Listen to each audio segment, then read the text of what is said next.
Bom dia a todos. Vamos dar início à sessão de julgamento da 5ª Câmara Julgadora do TIT, Tribunal de Impostos e Taxas do Estado de São Paulo.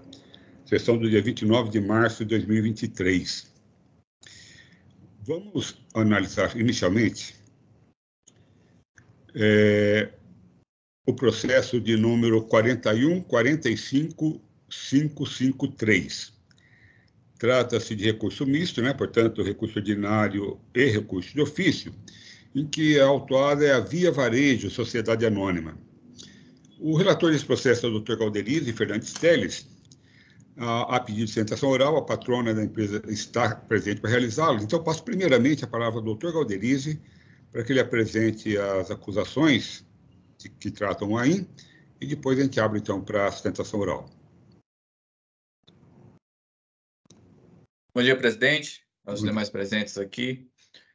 O presente caso tem dois núcleos de infração, um referente a acreditamento indevido e outro falta de escrituração, uma subdivisão em 4 itens. Eu pontuo que há, desde a defesa administrativa, apontamento de pagamento do item 1.1 e do item 1.2, portanto, as infrações atinentes ao acreditamento do imposto. Houve, inclusive, conversão em diligência para verificação da suficiência desses pagamentos. Essa suficiência ela já foi atestada aqui em resposta a essa diligência. Posteriormente, nós tivemos uma verificação no retorno desses autos na DTJ, a qual entendeu por bem dar parcial provimento aos pedidos da recorrente. Eu elucido que nos itens 2.3 e 2.4 há infrações relacionadas à falta de escrituração de notas, e para algumas notas, a análise da DTJ entendeu que, de fato, não deveria haver a continuidade do questionamento aqui do lançamento fiscal. Pontuo que, em termos de recurso ordinário, temos aqui o enfrentamento de preliminar de nulidades, ataque ao mérito e argumentos em caráter subsidiário, como ofensa ao princípio da razoabilidade, capacidade contributiva, a boa-fé da sociedade empresária e impossibilidade de atualização do valor básico da multa. São esses os pontos, presidentes, que formatam aqui a breve síntese do caso.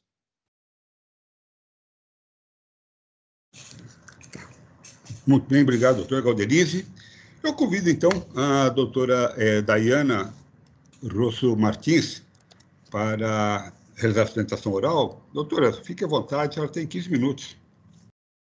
Muito obrigada, presidente. Bom dia a todos. Na verdade, esse caso eu pedi apenas para acompanhar o julgamento, então eu acho que a sustentação oral foi cadastrada por equívoco. Peço até desculpa para os senhores. Posso apenas acompanhar? Claro. De qualquer maneira, como foi formulado o pedido, estava lá, eu registrei como realizado. Tá ótimo. Obrigada, presidente. Bom dia a todos. Então, eu devolvo a palavra para o doutor Galderize para que ele apresente seu voto. Perfeito, presidente. Eu inicio aqui a exposição do racional pelo ponto de nulidade que foi trazido. E a nulidade é referente aqui aos requisitos necessários para a lavratura do auto de infração, do lançamento fiscal. Há aqui uma argumentação que houve um lançamento com base exclusiva em atos de presunção. Eu faço uma análise aqui do artigo 142 do CTN, do artigo 34 da legislação 13457 de 2009, os quais pontuam os elementos necessários para que os requisitos de um lançamento fiscal sejam considerados como válidos, e destaco que, no presente caso, eu identifico que há relator circunstanciado, fazendo destaque às folhas 1735 a 1738. Neste documento, resta aqui cristalino que a sociedade empresária deixou de escriturar, no ano calendário de 2019, as notas fiscais eletrônicas e documentos auxiliares de conhecimento de transportes.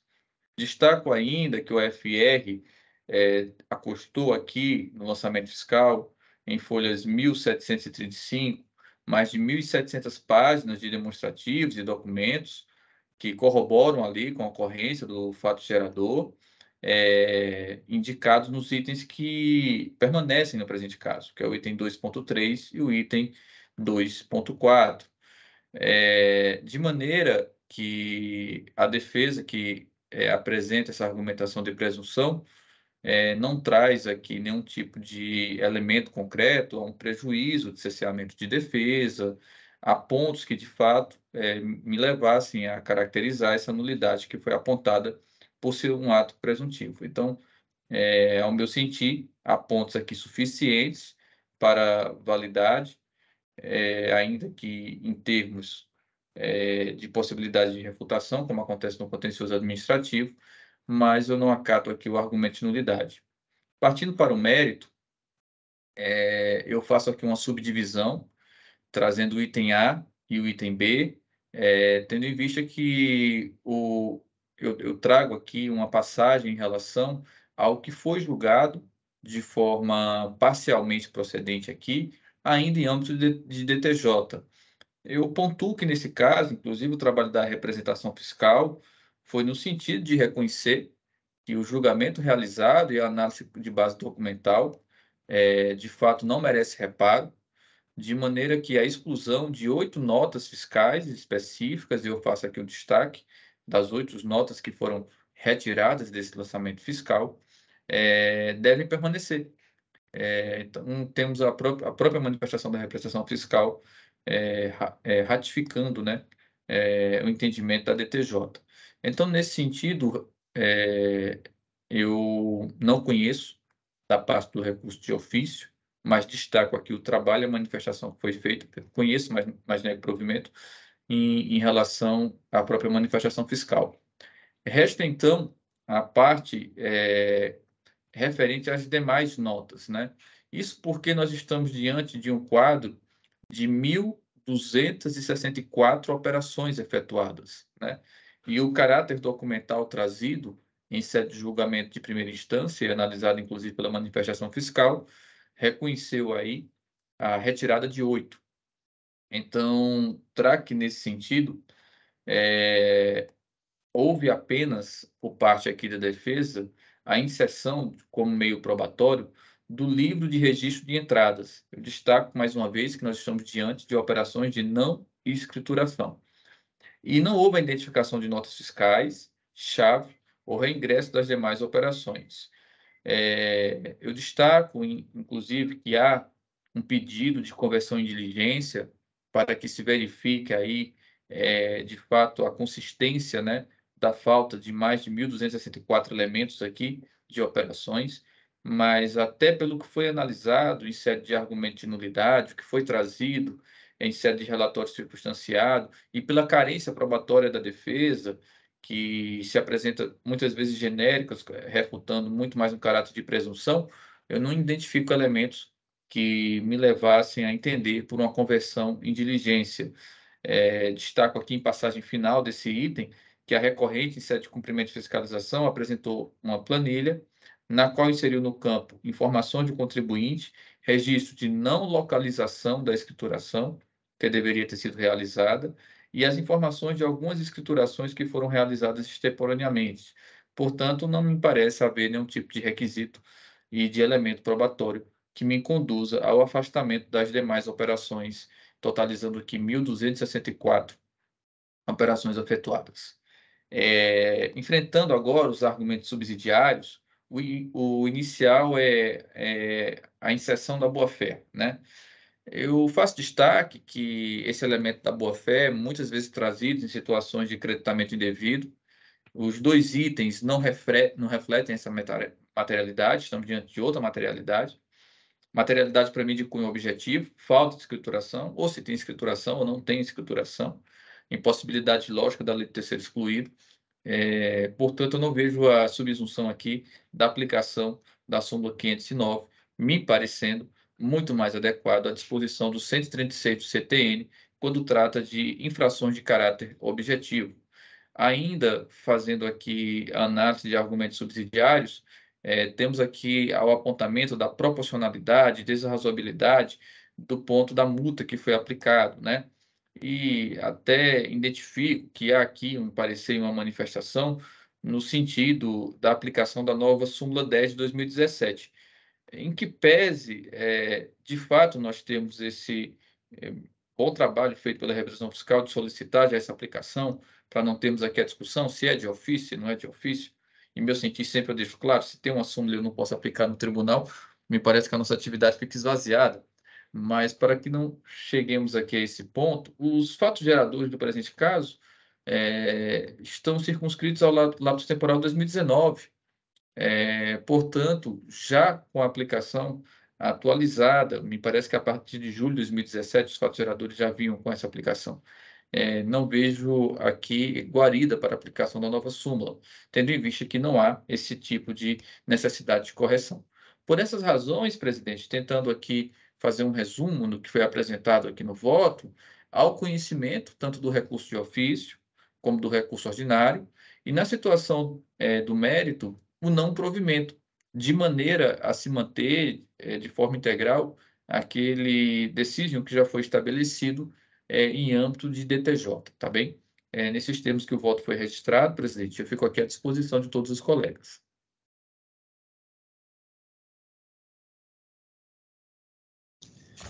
Muito obrigado, doutor Galderize. O processo está em discussão. Cumprimento o doutor Galderize pelo voto, que acompanho na íntegra.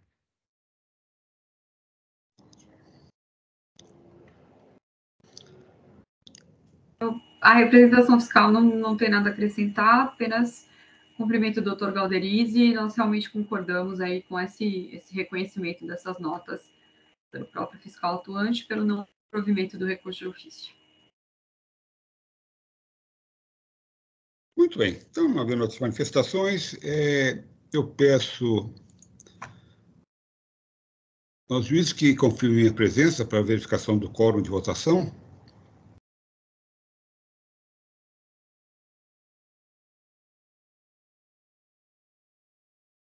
Em votação.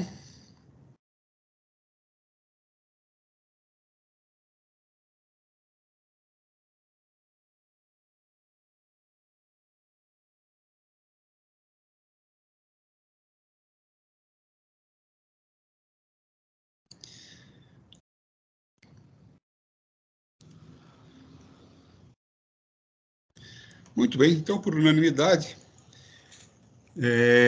no processo da Via Varejo Sociedade Anônima, foi negado o provimento tanto ao recurso ordinário quanto ao recurso de ofício, nos termos do voto do relator, doutor Galderize. Agradeço à doutora Dayana pela presença na sessão conosco. Fica à vontade se quer continuar conosco. Obrigada.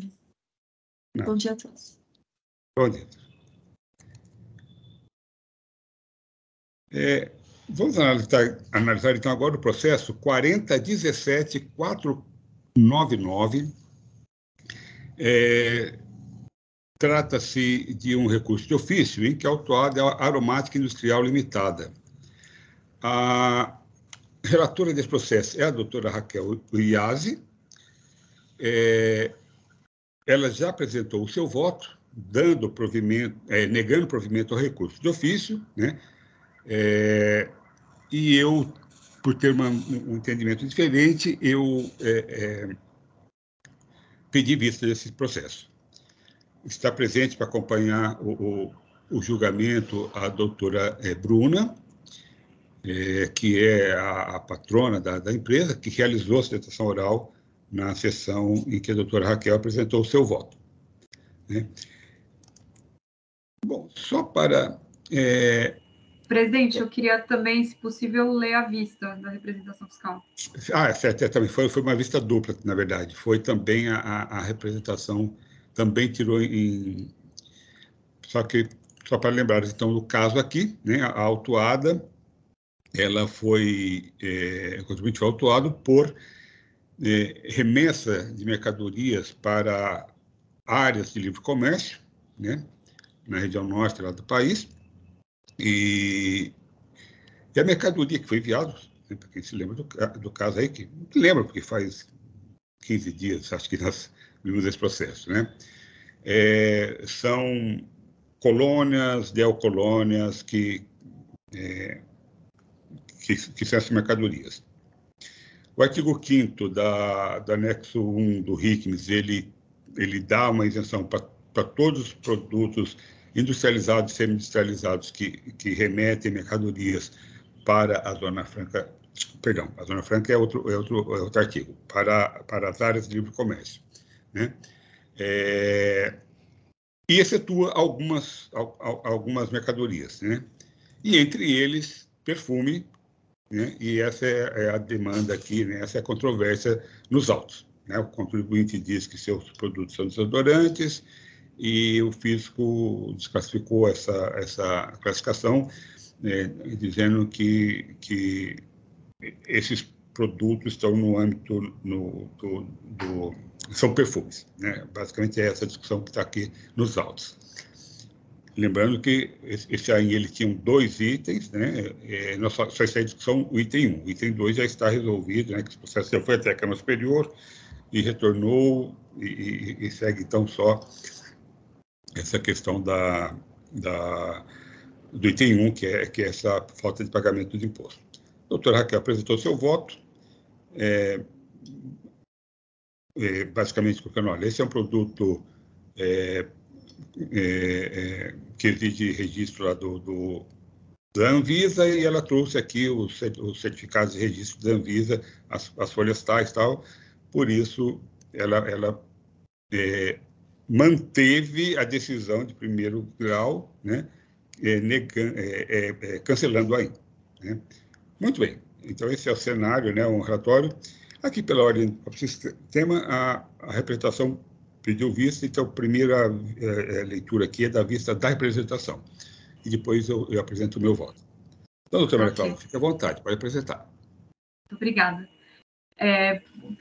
Pedimos vistas desses autos para melhor elucidarmos alguns aspectos que envolvem a infração seguinte aí do AIN, né? Eu transcrevo a infração, depois transcrevo o voto da relatora. Da leitura acima, depreende-se que a ilustre juíza cancelou a acusação fiscal por ponderar que as mercadorias em litígio se classificam, né, nessa numeração da NCM, que se refere à água de colônia del colônia, como propugna à defesa. Portanto, não se enquadraria na exceção prevista no artigo 5º do anexo 1 do RICMS para perfume, que os exclui da norma isentiva. Entendimento com o qual ousamos discordar com a devida vênia pelos motivos que serão apresentados. Então, transcrevo aí o artigo 5º, que coloca como exceção, né, aí da isenção justamente a mercadoria perfume. A decisão recorrida expõe que apenas perfume, no estrito sensu, estaria contido nas exceções dos dispositivos acima, o que não alcançaria produtos similares, tais como água de colônia, o que, ao nosso sentir, não guarda correspondência com o que prescreve a legislação. Com base no artigo 3º, artigo 4º da Lei Federal 6360 de 76, os produtos águas de colônia são descritos como similares aos perfumes. Então, primeiro, em relação a esse conceito que existe nessa lei. Então, eu transcrevo esse artigo 3º, que coloca aí a definição de perfume, que seria aí qualquer produto com composição aromática. Prima facie, é imperioso destacar que o artigo 2 do inciso 2 do artigo 111 do CT estabelece uma garantia de segurança jurídica ao prescrever a integração literal da outorga de isenção. A isenção corresponde à dispensa legal de pagamento do tributo, pois a obrigação tributária ocorre, mas não é cobrável. A literatura das isenções propõe-se a uma interpretação especificadora do texto. Estendê-la significaria uma ampliação do campo material de incidência do tributo, à revelia dos ditames normativos. A interpretação exata das regras do direito tributário se traduz em um sistema jurídico sólido com respeito ao que determinou o legislador. Vejamos a lição de Hugo de Brito Machado em sua obra Curso de Direito Tributário. Então, coloquei aí esse trecho da doutrina que fala a respeito de interpretação restritiva da isenção. Assim, diante do dissertado acima, caberia ao autuada comprovar que faria jus ao benefício da isenção. O cerne dos presentes autos consiste na correta classificação fiscal dos produtos, visto que, no entender dessa douta representação fiscal, água de colônia não se identifica com desodorante corporal, como quer fazer crer o contribuinte. A fiscalização de forma acertada os enquadrou no texto da posição 3303 da NCM, né, SH, do Sistema Harmonizado, qual seja perfumes e águas de colônia, o que atende ao disposto aí da Receita Federal, né? Vejamos a descrição das notas explicativas do Sistema Harmonizado, que dizem respeito à nota 3 do capítulo 33, da posição 3303, conforme disposto abaixo. Então, essa é bem relevante, então só vou ler rapidinho. Essas posições aplicam-se, entre outros produtos, aos produtos misturados ou não próprios para serem utilizados como produtos daquelas posições e acondicionados para venda a retalho, tendo em vista o seu emprego para aqueles usos, exceto águas destiladas aromáticas, soluções aquosas de óleos essenciais. Aí vem o que eu gostaria de ressaltar. A presente posição compreende os perfumes que se apresentem na forma de líquido, de creme ou de sólido, compreendendo bastões, sticks e as águas de colônia, cuja função principal seja de perfumar o corpo. Os perfumes, também chamados de extratos, consistem em óleos essenciais, essências concretas de flores, essências absolutas ou em misturas de substâncias odoríferas artificiais dissolvidas em álcool de título elevado. Usualmente, essas composições contêm ainda adjuvantes, aromas suaves e um fixador ou estabilizador. A água de colônia, por exemplo, que não é a água de colônia propriamente dita, que não deve confundir-se com água destilada aromática e solução aquosa de óleos essenciais, diferem dos perfumes propriamente ditos pela sua mais fraca concentração em óleos essenciais e pelo título geralmente menos elevado de álcool empregado. Pois bem, a normatização da Receita Federal deixa claro que as águas de colônia se prestam a perfumar o corpo, o que os desclassifica como produto de higiene pessoal, hábito ao usufruto da norma isentiva. Fica evidente que a sua nomeação como desodorante faz com que a empresa se desencarregue da obrigação de pagamento do imposto. Os dizeres da nota 3 do capítulo 33 e da NEST da posição 3303 não deixam dúvidas de que, se o uso ou função principal do produto for perfumar o corpo, este deve ser classificado ao abrigo dessa posição, ainda que existam funções menos relevantes na utilização do produto. Ora, a ilustre juíza considerou que os documentos da Anvisa trazidos pela autuada, as folhas 7287 a 7304, bastam à comprovação de que as mercadorias se tratam de desodorantes corporais, no que divergimos por meio do presente parecer.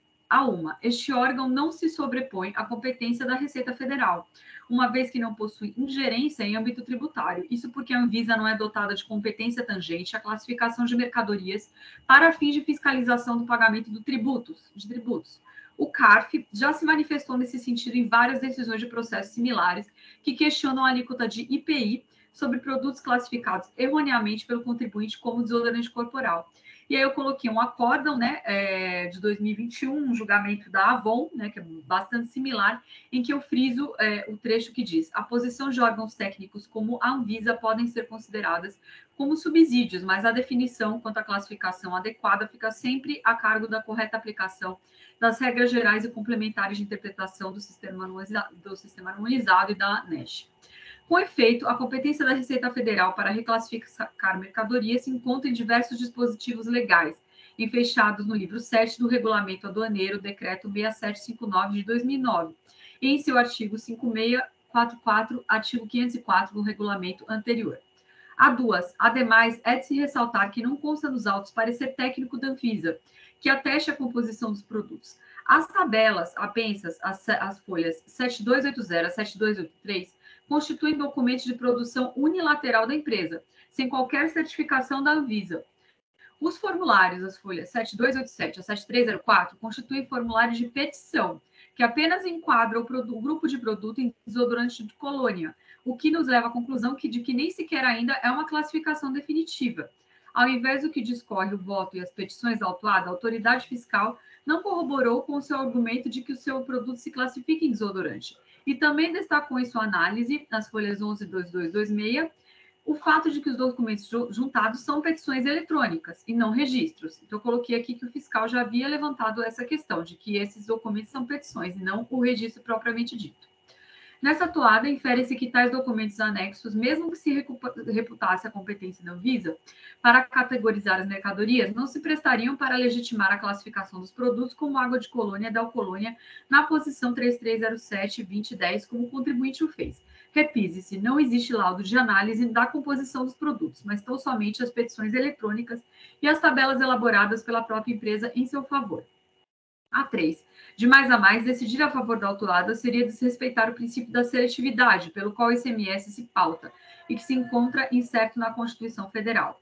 O preceito foi criado segundo o critério da essencialidade, visionerar o consumo de supérfluos. Na lições de Leandro Paulsen, a seletividade se presta para a concretização do princípio da capacidade contributiva, ao implicar tributação mais pesada de produtos ou serviços supérfluos, portanto, acessíveis a pessoas com maior riqueza, certo em regra que os produtos essenciais são consumidos por toda a população. Os produtos supérfluos são consumidos apenas por aqueles que, já tendo satisfeito suas necessidades essenciais, dispõem de recursos adicionais para tanto. A essencialidade do produto, portanto, realmente constitui critério para a diferenciação de alíquotas que acaba implicando homenagem ao princípio da capacidade contributiva. O dispositivo isentivo do anexo 1 excetuou justamente a categoria perfume, porque o legislador julgou que ela abrange artigos de luxo. Não é uma simples nomenclatura atribuída pela própria autuada que pode desqualificar a obrigação tributária estabelecida no regulamento. Diante do exposto, em conclusão, entendemos que os argumentos apresentados nesse pedido em vista bem elucidam e demonstram o posicionamento dessa representação fiscal no sentido da caracterização da infração tributária por parte da recorrente. Por essa razão, posicionamos-nos pelo provimento do recurso de ofício para a reforma da decisão recorrida e restabelecimento da acusação. É como aí opinamos, presidente e demais juízes.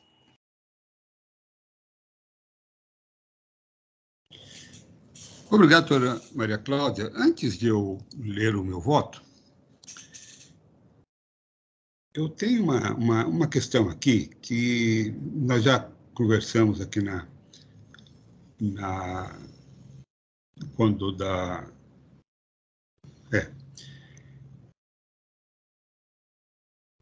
apresentação do voto para a doutora Raquel, que a senhora faz aqui na sua vista, doutora Maria Cláudia, uma referência a essas tabelas da folha 7.280 em diante, né?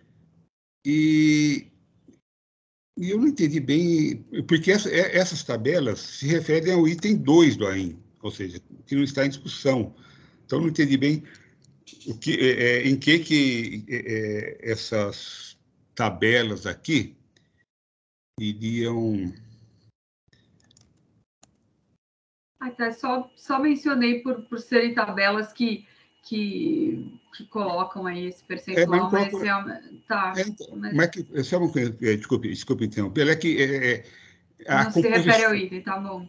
Ela não fala de composição, não, na verdade não é nenhuma, ela em nada altera, pode ser mantida lá na sua vista. A minha questão é, eu quero saber se eu perdi alguma informação que não, tá, tudo nessas bem. tabelas, essa questão, porque eu não vi nenhuma utilidade nessas tabelas, por isso que quer dizer para o tá. voto. Não, só coloquei então, ali por colocar. Então, eu não perdi nada, não, né? Não. Tá bom, era essa a minha preocupação. Porque logo depois, né, dessa petição, aí começam os documentos aí, como registro na Anvisa, né?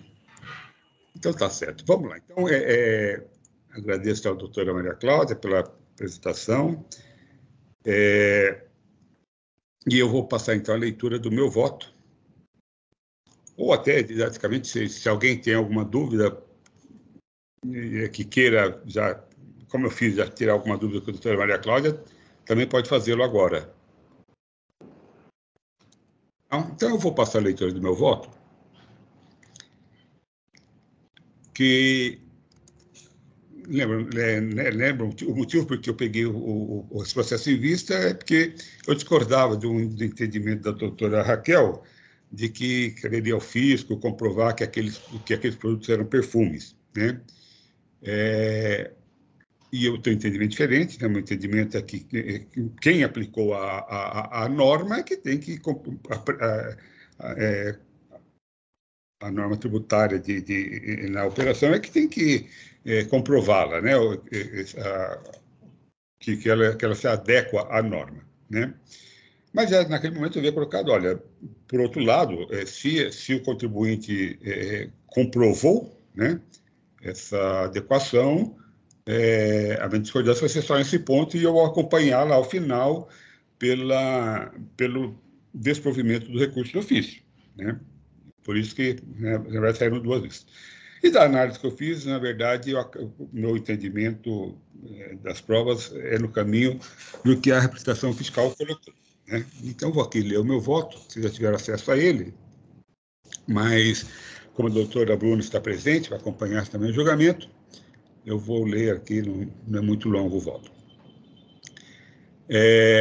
Bom, vamos lá. Então, a ínclita juíza relatora apresentou em seu voto relato detalhado dos fatos e alegações que envolvem esse julgamento e, com sua licença, adoto seu relatório.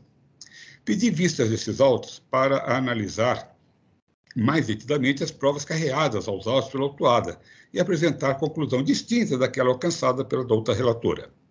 Não restam dúvidas na discussão aqui posta de que as remessas de perfume para as áreas de livre comércio não estão abarcadas pela isenção prevista no artigo 5º do anexo 1 do RICMS, que assim dispõe. Aqui eu coloco, então, transcrevo o artigo 5º. E depois eu continuo. Essa lista de exceções à regra de isenção abrange grupos de mercadorias que o legislador quis que se sujeitasse à tributação normal das operações interestaduais. São gêneros que incluem todas as espécies que a eles se subordinam. Todos os açúcares produzidos de cana seguem a regra geral de tributação, sejam eles o cristal, o refinado, o demerara, etc. Igualmente, não importa o teor alcoólico, o sabor ou a apresentação da bebida remetida para as áreas de livre comércio. Se for alcoólica, se submeterá à regra de tributação. O mesmo acontece com a água de colônia, água perfumada, perfume e extrato aromático, pois são todos espécies do gênero perfume, excluído na norma isentiva, diferenciando-se apenas pela percentagem de extrato presente. Embora já revogado, o próprio artigo 49 do Decreto 79.094, de 77, invocado pela autuada para classificar seus produtos como desodorantes, explicitamente apresentava o perfume como um gênero que se dividia em extratos, constituídos pela solução ou dispersão de uma composição aromática em concentração mínima de 10% e máxima de 30%, e um outro grupo, águas perfumadas, águas de colônia, loções similares, constituídas... faltou aqui fechar. Pela dissolução de até 10% de composição aromática em álcool de diversas graduações. Vemos no demonstrativo 1, as folhas tais, que as mercadorias em discussão nesses autos são denominadas pela autuada como colônias ou delcolônias. Também a autuada, em sua defesa inicial, asseverou que somente, abre aspas, né, somente produz colônias e águas de cheiro, que possuem de 2% a 5% de essência em seu volume total. Fecha aspas. Esses produtos se classificam no grupo 3303 da NCM-TIP, mas a autuada os classificou na posição 3307, 20 e 10, reservado aos desodorantes corporais e antiperspirantes líquidos. Equivoca-se a autuada ao arguir que o fisco não comprovou que as mercadorias vendidas são perfumes. O próprio nome das mercadorias comercializadas pela autuada já remete à posição 3303 da NCM-TIP, sendo tal fato suficiente para se questionar o acerto da classificação fiscal por ela empreendida. Era da autuada que aplicou o regime de tributação nas operações que promoveu, afastando o imposto devido ao Estado de São Paulo, a obrigação de comprovar a perfeita adequação das mercadorias vendidas à norma de isenção que alega reger tais operações. Ela nada trouxe aos autos, nem mesmo informou a porcentagem de extratos perfumados de cada uma das mercadorias vendidas, apresentando apenas argumentos genéricos sem qualquer substrato em fatos. Como afirmado pela autuada, a classificação fiscal de produtos demanda prova técnica. Ela aplicou uma norma de isenção às suas operações, então obrigatoriamente deve demonstrar que todas as condições exigidas na norma foram satisfeitas. Afirmou que seus produtos não são perfumes, porque suas composições em extratos perfumados estão abaixo do limite mínimo que os caracterizariam, mas não apresentou um laudo técnico demonstrando quais são essas composições. Afirmou que seus produtos são desodorantes, mas não juntou um parecer técnico informando seu uso ou elementos que os caracterizariam como tal. Os únicos documentos que ela trouxe aos autos são aqueles juntados às folhas 2787 e até 27304, que ela equivocadamente chama de registro de produtos da Anvisa. Esses documentos são inúteis para qualquer comprovação relativa às operações aqui discutidas. Primeiramente, porque eles não são registros de produtos na Anvisa, como quer fazer crer a autuada. São apenas formulários de notificação de produto grau 1 e, portanto, de produto não sujeito a registro da Anvisa, nos termos do artigo 1º da resolução ANVS 3335/99. Não há nesses documentos nenhuma manifestação daquela agência reguladora sobre as informações prestadas pela empresa. Além disso, todos esses pedidos são posteriores às operações aqui discutidas e também posteriores ao início da ação fiscal. De forma que, quaisquer que sejam os efeitos produzidos por esses documentos, eles não alcançam as operações pretéritas objeto do item 1 da linha exordial. Concluindo, não há nos autos nenhum documento que demonstre a correção da classificação fiscal adotada pela autuada nas operações de remessa de mercadorias a áreas de livre comércio. Não há nenhuma manifestação da Anvisa, nem nenhum documento técnico que comprove que os produtos por ela comercializados se enquadram na categoria de desodorantes. Era sua obrigação de comprovar a integral sujeição das operações que promoveu à norma de isenção nelas aplicada. Desse mistério não se descobriu. Por outro lado, a denominação dada pelo fabricante remete tais produtos ao grupo de perfumes e águas de colônia da tabela TIP, restando perfeita a exigência de CMS incidente nessas operações. Por fim, merece acolhimento o pleito da representação fiscal, a folha tal, de limitação dos juros de mora aos índices da taxa Selic, pois esse encontra-se conforme o novo enunciado da súmula 10 de 2017, de caráter vinculante nesse processo, nos termos do artigo 52, caput da Lei 13.457. Pelos motivos expostos, conheço do recurso de ofício e dou-lhe parcial provimento para restabelecer o item 1 da IN, mas limitar a cobrança dos juros de mora à taxa Selic. É meu voto que eu coloco, então, a apreciação dos demais juízes da Câmara. Cumprimento o Dr. Samuel pelo seu voto, que acompanho na íntegra. Presidente, o caso foi bem discutido já na primeira sustentação oral, volto agora novamente, e só para ratificar aqui o meu posicionamento.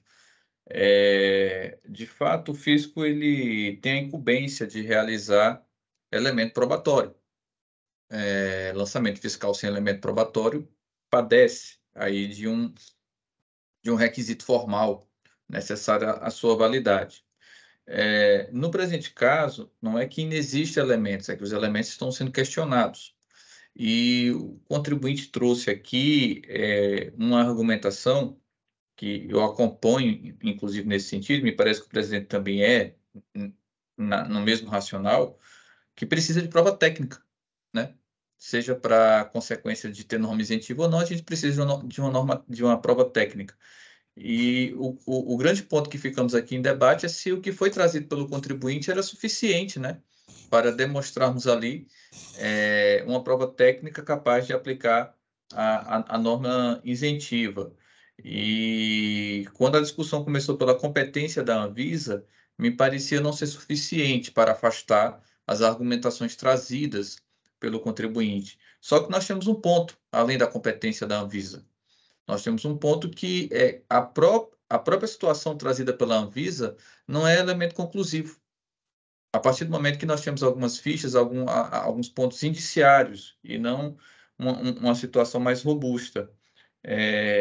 Nesse sentido, presidente, de forma bem objetiva, o meu posicionamento será pelo acompanhamento da forma do racional que foi exposto aqui no voto vista. Obrigado, Dr. Galderize. Na verdade, era esse também o meu entendimento, né? Tanto que essa foi a minha... Eu busquei a vista, né, para analisar essa matéria.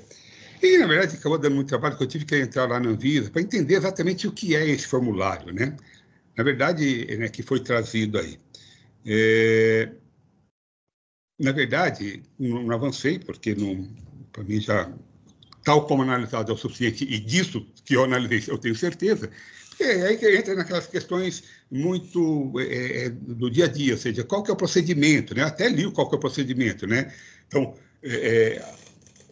esse formulário, na verdade, que foi apresentado aqui, é apenas um primeiro passo, né, porque ele seria submetido em até 3 dias, né? Ou seja, eu não tenho aqui um protocolo, nem mesmo um protocolo da Anvisa dando um recebimento desse material, né? Não sabemos nem se ele de fato existe na Anvisa ou não esse documento, né? E quando eu fui lá olhar lá, entrei nas regras do sistema da Anvisa, de registro e tudo mais, né? Como seria isso daí? Mas, não sei, de repente, como eu não sei exatamente esse dia a dia, como é que funciona, qual X aperta, não sei o quê, qual tecla aperta, então não entrei nessa questão. Mas a grande verdade é que, eu não sei nem se esses documentos foram entregues efetivamente à Anvisa, né? Que, na verdade, registros não são, até porque esses produtos são isentos de registro, né? E também,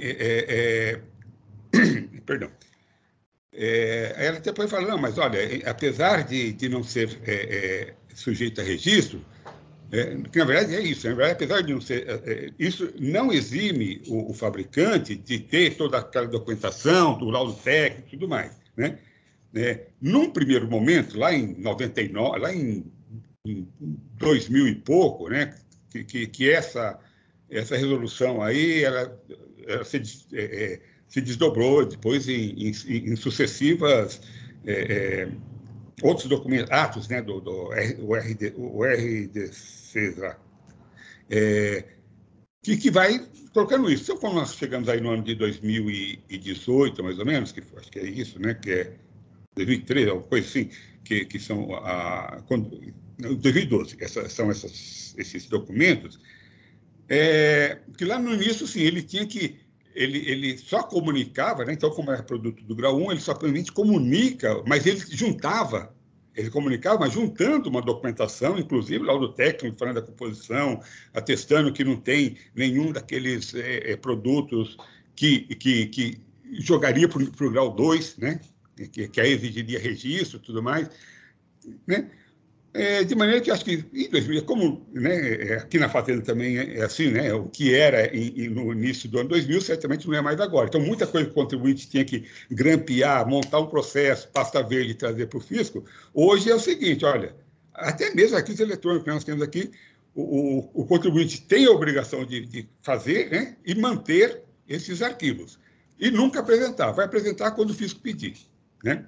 E me parece que hoje é essa situação, né? É importante essa situação que está na Anvisa. Olha, tenha toda a documentação, né? Os seus laudos, existe inclusive um parecer técnico de alguém, né, assinando aquilo ali, e guarde com você. Quando eu precisar, eu vou aí e exijo, você me apresenta na hora, né? Possivelmente é assim que acontece hoje. O fato é que, possivelmente até, se é verdadeiro, se aqueles pedidos viraram processos na Anvisa, ele certamente teria esses documentos e poderia tê-los trazido, né, apresentado à fiscalização. Na verdade, o fato é isso, que não há absolutamente nada nesses termos. E lembrando, né, que na verdade, eu fui a ver, né, como a gente não tem aqui nos autos a OSF que deu origem, né, assim, exatamente a data, eu fui olhando, mas eu tenho uma notificação lá de agosto de 2012, né? Então, já tem uma notificação em 30 de agosto de 2012. E esses documentos aí, o primeiro deles é de 1º de outubro de 2012. Né?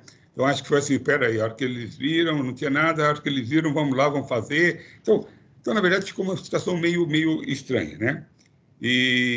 Então, lembrando só que, né, que eu coloquei aqui, não tem nada a ver com a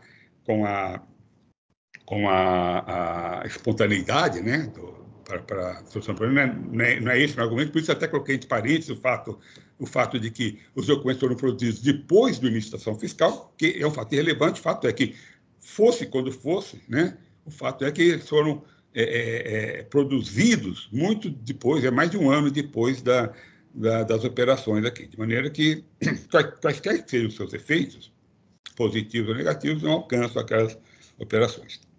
Então, esse foi o meu entendimento, então eu não me convenci das provas, né, que supostas provas trazidas aos autos, essas provas aí, essa discussão que permeou desde o início da discussão, nesse entendimento de que aquilo ali era registro da Anvisa, né? Meu entendimento que aquilo ali não é registro da Anvisa. Na verdade, houve aí uma guinada de argumentação, né? Na verdade, a defesa inicial, ela ia para uma outra linha, um pouco que eu entendo mais, que era o seguinte: ela falava, olha, que seria uma linha de discussão, que foi que eu, no meu primeiro parágrafo, no meu voto, eu já afastei. A discussão era, ele não precisava ter entrado na questão da classificação fiscal, né? A argumentação, até porque há produtos que ele classifica na posição 3303, desculpa, né? Há produtos que ele classifica. Tem a Del Colônia Charmin lá, tal. Ele classifica corretamente, né? A discussão que deveria se travar aqui, que nisso o contribuinte teria, penso eu, muito mais sucesso, tal, seria aquela questão, olha, independentemente da classificação fiscal, que, no fundo, a interpretação desse artigo 5º aí vai levar a isso, né? Seria, independente da classificação fiscal, o meu produto não é perfume. O meu produto é água de cheiro, por exemplo, água de perfume, é água de colônia, né, que a posição 3303 alcança dois grupos duas espécies, a espécie perfume e a espécie água de colônia.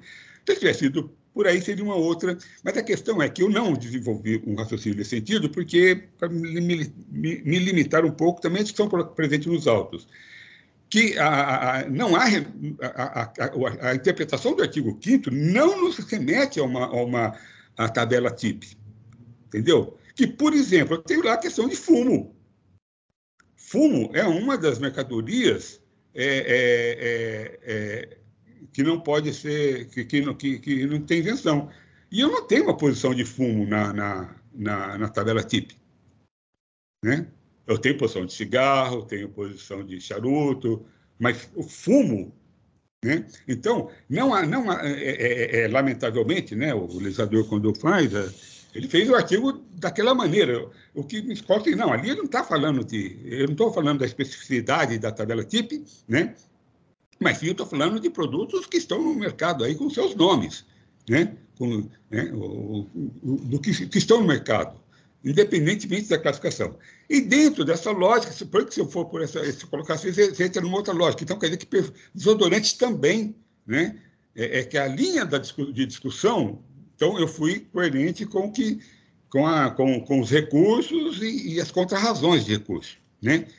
Por isso que eu fui nessa linha. Mas, para mim, não era exatamente essa a discussão do AIN. E penso que a discussão seria, olha, a discussão presente, aliás, presente desde o início, que esse aquelas mercadorias, aquilo lá é específico, né? É espécie ou é gênero? Essa seria a grande discussão, né? Que quando eu trago para a tabela TIP, aí eu não tenho correspondência de nada. Eu não tenho, por exemplo, a própria Del Colônia. Eu não tenho isso aí, salvo o melhor juízo, né? Também eu procurei lá, mas eu não tenho essa denominação na tabela TIP para falar, né? Mas aí alguém teria que trazer uma definição. O que é Del Colônia? É uma colônia em spray ou é um desodorante com cheiro, entendeu? O que é isso daí? Então, você entra em uma outra discussão, que também não está nem presente, né, nos autos, eles não colocam, né, o contribuinte nem explica o que é isso, né, o que coloca. Então, por isso que meu voto partiu do pessoal. Olha, está fora da isenção o gênero perfume, né? E a questão do gênero, tem até um voto que foi vencido nessa discussão toda, uma das câmaras que analisou esse processo anteriormente. Aliás, a Câmara que anulou a decisão, né? Que houve uma decisão da Câmara Superior anulando a primeira instância. Aí o processo veio de ir para a primeira instância, veio para uma Câmara Ordinária. A Câmara Ordinária falou, olha, não é comigo, mando para, né, anula a decisão de primeira instância para que hoje seja proferida. Quando voltou, a primeira instância analisou o item 1 e 2.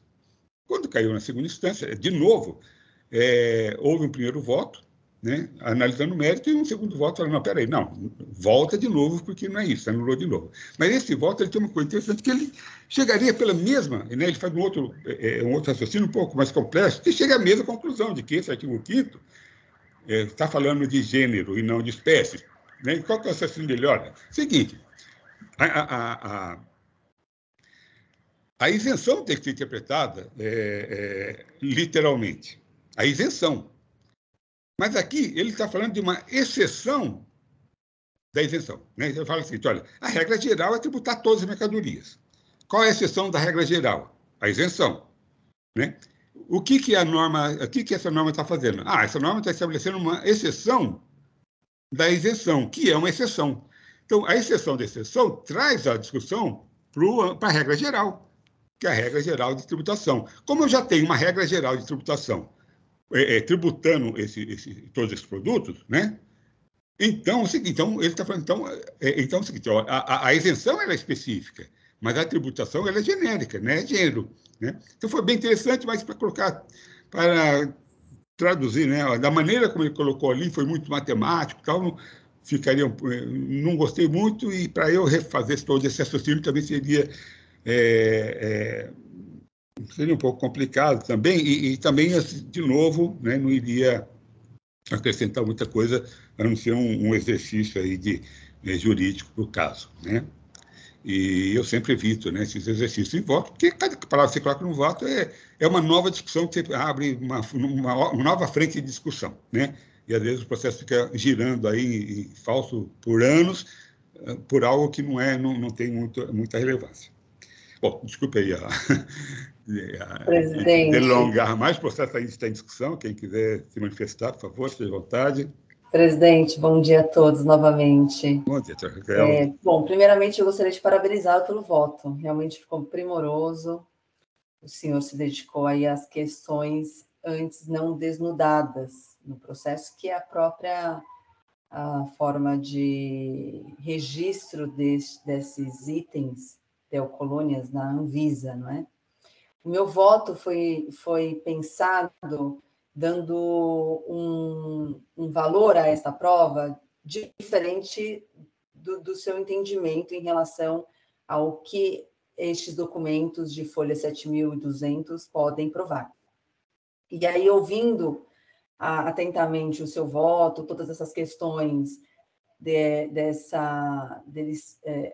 terem sido cadastrados, registrados, vamos dizer assim, por esse grau 1, eu aqui quero externar o entendimento de que eu vou acompanhá-lo no seu voto, não necessariamente pela aquela parte inicial, né, da classificação fiscal, mas, sobretudo, pelo valor a esta prova, considerando aí todo o seu arrazoado no que tange a esses documentos se referirem a um registro grau 1, que seria de sequer ser necessário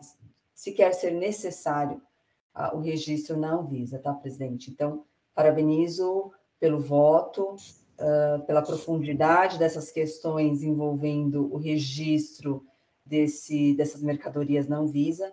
E aqui no sistema, então, eu vou fazer o acompanhamento do seu posicionamento. Estou revisando a minha posição e vou acompanhá-lo, ok? Obrigado, doutora Raquel. Então, eu inclusive, acho que para a senhora aí já está o botãozinho de confirmar voto e tal. Então, bom, aí a senhora vai saber. Então, em vez de confirmar, a senhora vai registrar lá um voto de... Bom, tem uma outra opção aí, né, de que é registrar... Tem duas opções, uma é confirmar voto e outra opção, clicando na outra opção, vai abrir para a senhora uma janelinha, uma janela para a senhora colocar, na verdade, um novo voto, vai funcionar com voto de preferência, né? Então, eventualmente, pode copiar e colar alguma coisa, colocar aí, né, que vai ter que colocar uma ementa e depois registrar um novo voto, né?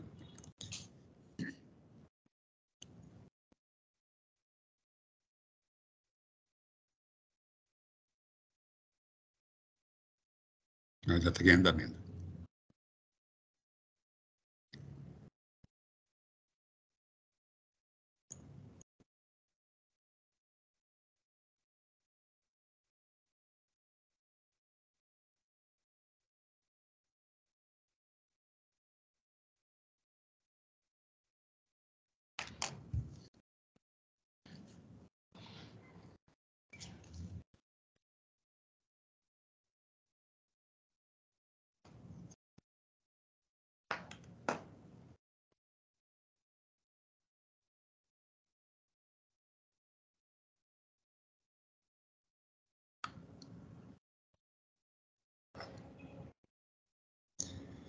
Bom, se ninguém mais queria se manifestar, só vamos aguardar então. Doutora Raquel, fique à vontade, doutora Raquel, tempo que necessário.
Presidente, eu tenho que colocar uma nova ementa, é isso?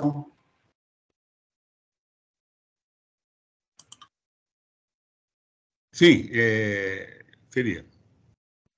Pode copiar e colar a sua alterando, ou a minha alterando, sem problema.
Bom, pronto, presidente. A minha manifestação, né, a minha reformulação de posicionamento, eu já registrei aí, está disponível aos senhores, fiquem à vontade para avaliar, examinar.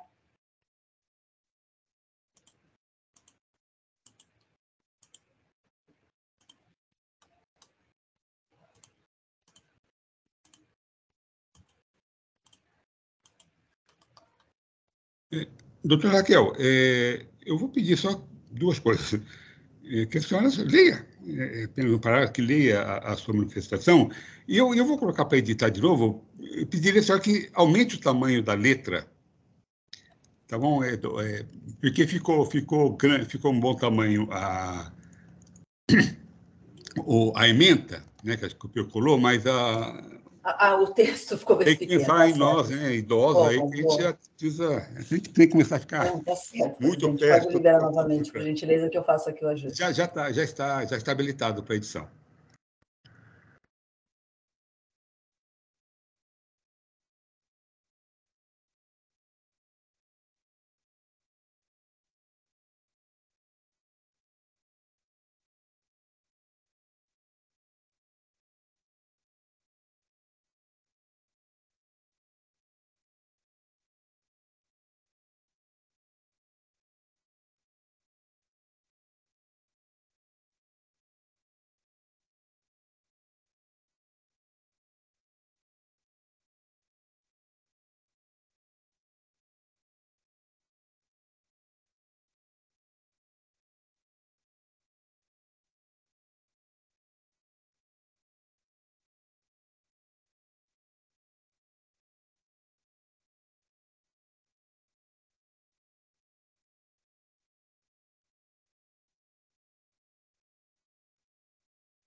Pronto, presidente, veja se está contento agora.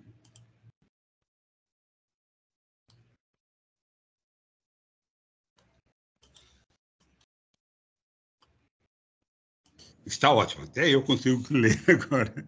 Obrigado, doutora Raquel. Eu peço sempre que a senhora, como a advogada, se apresente, que a senhora leia seu voto. Tá certo.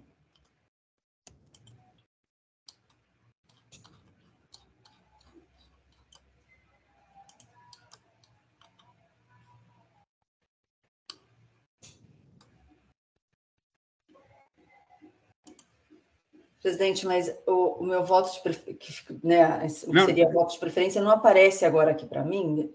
Não, esse... Peraí. A leitura... Consegui abrir. Após a leitura... Tá certo. Porque ele aparece, é só clicar lá no seu nome... Agora, né, agora consegui. Agora abriu para mim. Perfeito.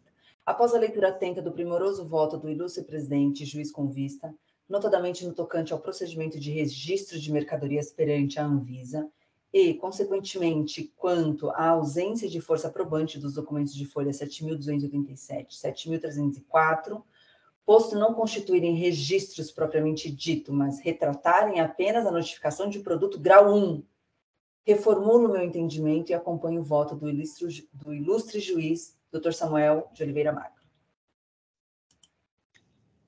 Ótimo, muito obrigado, doutora Raquel. O processo está em discussão. Não havendo, então, outras manifestações, eu peço a todos que confirmem a presença para verificação do quórum de votação.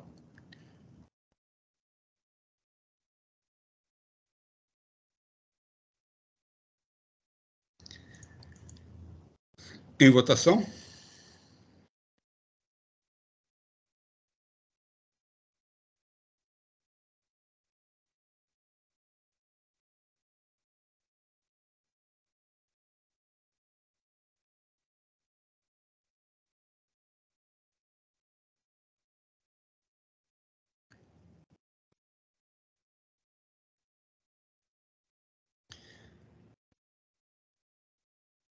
Muito bem. Então, por unanimidade, foi dado parcial provimento ao recurso de ofício no processo da Aromática Industrial Limitada, restabelecendo o item 1 do AIM, no entanto, limitando a cobrança dos juros de mora à taxa Selic, nos termos da súmula 10, da nova redação, da súmula 10 do TIT.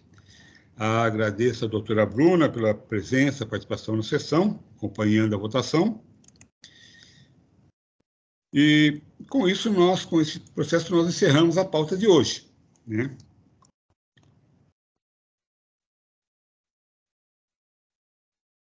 Muito bem. Encerramos a pauta de hoje. Agradeço a presença de toda a participação dos juízes, a representação fiscal, e dou, então, por encerrada a sessão de julgamento da 5ª Câmara Julgadora do TIT, sessão do dia 29 de março de 2023. Eu peço, então, ao Oswaldo que interrompa a gravação